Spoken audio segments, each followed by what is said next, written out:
Hello दोस्तों, मैं आप लोगों को बात करना चाहती हूँ।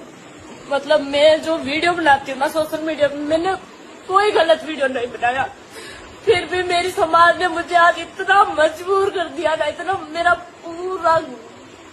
पूरा घर रो रहा है। मेरे को देख के मेरी बेटी रो रही है, इधर मेरा हस्बैंड रो रहा है। सच बता रही हूँ, इन लोगों ने पता नहीं इनको क्या मिला ऐसा करके कि अब इसको या तो सरनेम हटवाओ यार, मैं हटा दूँ इस सरनेम, मुझे नहीं चाहिए ऐसा सरनेम कि मेरा घर में इतनी आग लगा दी इन लोगों ने। सच बता रही हूँ, मेरा हस्बैंड इतना घंटे से जैसे समझ लो बेहोशी हो रहा है, ऐसा हो रहा है। इस वजह से मैंने उन लोगों से माफी भी मांग ली है, और जो मेरे इतने अपने लोग थे ना, उन्होंने भी आज मेरे को यूँ लग रहा है यार, ये मेरे कभी अपने थे ही नहीं। वो अपने बनने का दिखावा कर रहे थे, वो कभी मेरे अपने नहीं थे। उनको जब जब हम लोगों की गरज थी ना मेरे हस्बैंड की, तब